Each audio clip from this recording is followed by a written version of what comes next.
សួស្តីបងប្អូនទាំងអស់គ្នានៅក្នុងវីដេអូនេះខ្ញុំនឹងបង្ហាញអ្នកទាំងអស់គ្នាអំពីរបៀបបំលែងអក្សរឲ្យទៅជាសំឡេងជាភាសាខ្មែរជាមួយ AI អូខេអញ្ចឹងយើងទៅចាប់ផ្ដើមទាំងអស់គ្នា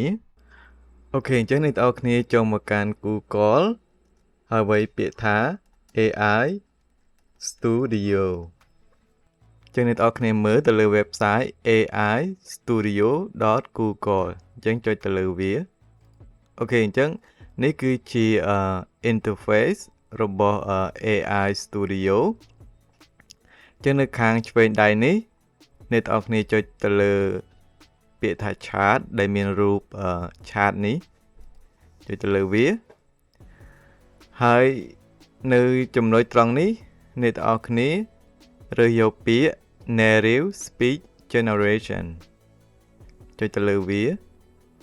អូខេអញ្ចឹងនេះគឺជា interface របស់ text native speech generation អូខេអញ្ចឹងបងប្អូនមើលទៅខាងស្ដាំដៃគឺវាមាន single speaker and multi speaker single speaker មានន័យថាអ្នកនិយាយម្នាក់ឯ multi speaker គឺបានន័យថាអ្នកនិយាយច្រើនអ្នកឬនៅក្នុងនេះគឺ2នាក់ការសន្ទនា2នាក់អញ្ចឹងណា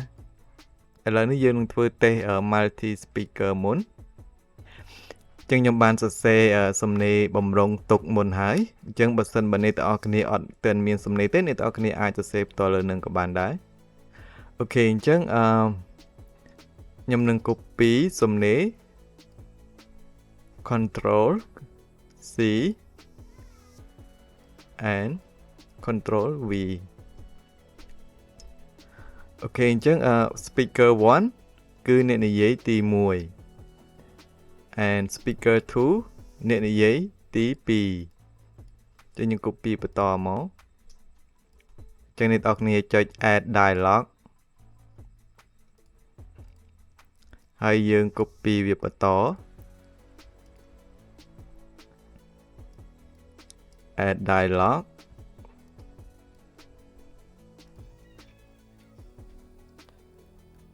add ហើយ copy ផាសបន្តមករហូតដល់អស់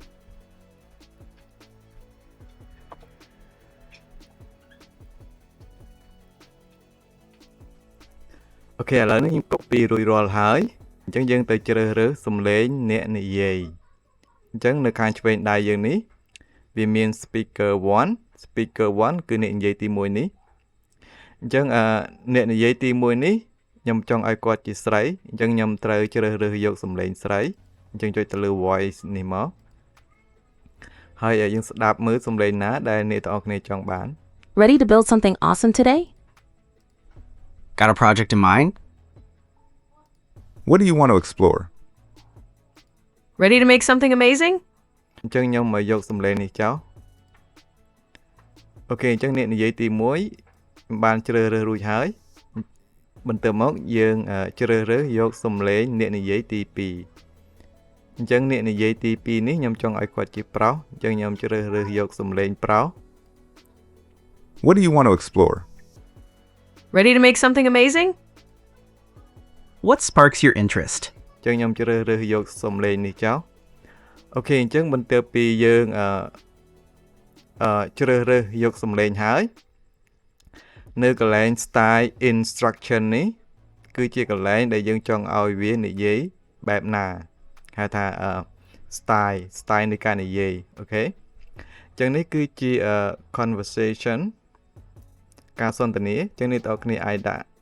conversation ខ្ញុំដាក់ថា friendly conversation អូខេអញ្ចឹងបន្ទាប់ពីរួចរាល់អស់ហើយយើងចុច run អូខេខ្ញុំនឹងខាឲ្យវាលឿនដើម្បីកុំឲ្យបងប្អូនចាំយូរ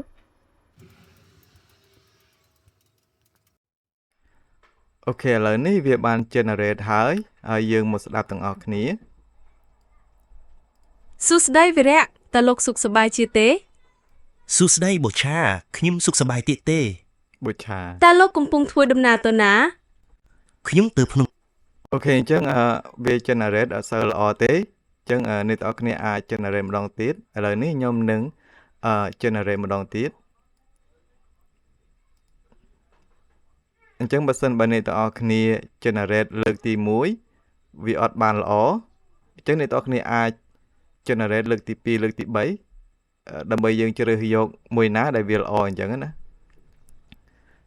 អូខេអញ្ចឹងខ្ញុំនឹងខាវាឲ្យលឿន អូខេអញ្ចឹងឥឡូវនេះគឺវាបានរួចហើយយើងមកស្ដាប់ទាំងអស់គ្នា សួស្ដីវិរៈតើលោកសុខសប្បាយជាទេ សួស្តីបុប្ផាខ្ញុំសុខសប្បាយទេ តើលោកកំពុងធ្វើដំណើរទៅណា ខ្ញុំទៅភ្នំពេញទៅរកការងារធ្វើនៅទីនោះ តើលោកមានគ្រួសារហើយឬនៅ បាទនៅទេចុះបុប្ផាវិញ ចានៅដូចគ្នា អូខេអញ្ចឹងលើកទី2ហ្នឹងគឺវាបានល្អជាងលើកទី1អញ្ចឹងគុណភាពសំឡេងគឺវាល្អប៉ុន្តែវានៅមានតង់ភាសាអង់គ្លេសអញ្ចឹងណាហើយពាក្យខ្លះក៏វានិយាយទៅអត់សូវច្បាស់អញ្ចឹងបើសិនបើអ្នកទាំងអស់គ្នាធ្វើវីដេអូសន្ទនាអញ្ចឹងខ្ញុំគិតថាប៉ុណ្ណឹងវាអាចទទួលយកបានប៉ុន្តែគ្រាន់តែថាវាអត់ទាន់ច្បាស់ 100% ជាសំនៀងខ្មែរយើងទេដោយសារហ្នឹងគឺគេបង្វឹកវាភាគច្រើនគឺជាភាសាអង់គ្លេសអញ្ចឹងវាអត់ទាន់បានល្អ 100% ទេប៉ុន្តែនៅថ្ងៃខាងមុខខ្ញុំជឿថាគេនឹងអភិវឌ្ឍវាឲ្យកាន់តែប្រសើរជាងហ្នឹងហើយវានឹងអាចបញ្ចេញសំឡេងជាភាសាខ្មែរហ្នឹងបានច្បាស់ជាងហ្នឹងអូខេអញ្ចឹងយើងទៅធ្វើតេស្ត single speaker ម្ដង single speaker នេះគឺសំឡេងនិយាយតែម្នាក់ទេគឺអាហ្នឹងគឺយើងបើសម្រាប់បងប្អូនដែលចង់សម្រាយរឿងឬក៏ធ្វើជាវីដេអូព័ត៌មានសម្រាប់ផុសនៅលើ Facebook ឬក៏ TikTok អាហ្នឹងគឺវាល្អហើយមួយទៀតហ្នឹងគឺរឿងនិទានអញ្ចឹងយើងអាចប្រើវាដើម្បីធ្វើជារឿងនិទានបានអូខេអញ្ចឹងខ្ញុំក៏មានសំណេរ trim រួចហើយដែរបើអ្នកទាំងអស់គ្នាបានសរសេរសំណេរ trim ទុករួចហើយយើង copy ផាសមកអូខេអញ្ចឹងនៅខាងស្ដាំនេះគឺដូចគ្នាយើងរើសយកសំឡេងមួយណាដែលយើងចង់ឲ្យវានិយាយ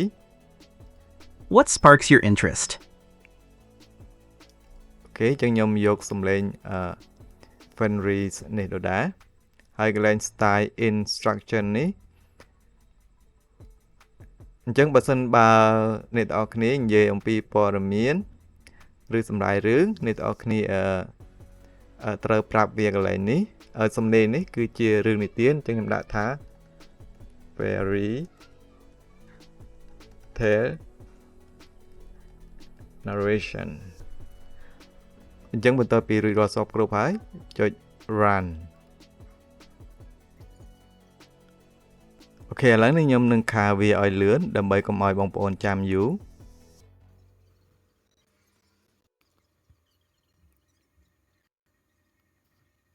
អូខេអញ្ចឹងឥឡូវនេះគឺវាបាន generate រួចហើយអញ្ចឹងយើងមកស្ដាប់ទាំងអស់គ្នា កាលពីព្រេងនាយមានតាចាស់ម្នាក់និងដូនចាស់ម្នាក់នៅស្រុកមួយតាចាស់យាយចាស់នោះមានកូនក្រមុំម្នាក់រូបរាងស្អាតបាតចូលទៅដណ្ដឹងកូនគាត់ថាអើអញឲ្យឯងគង់ព្រួយចិត្តអញ្ចឹងខ្ញុំនឹង generate ម្ដងទៀតដោយសារតែកន្លែងខ្លះគឺវាអានអត់ត្រូវហើយកន្លែងខ្លះគឺវាអានខុសតែម្ដងអូខេអញ្ចឹងខ្ញុំ generate វាម្ដងទៀត run វាម្ដងទៀត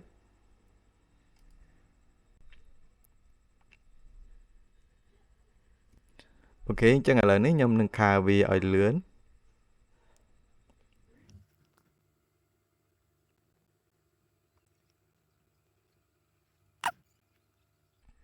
អូខេអញ្ចឹងឥឡូវវា generate រួចហើយយើងមកស្ដាប់ទាំងអស់គ្នា កាលពីព្រេងនាយមានតាចាស់ម្នាក់និងដូនចាស់ម្នាក់នៅស្រុកមួយ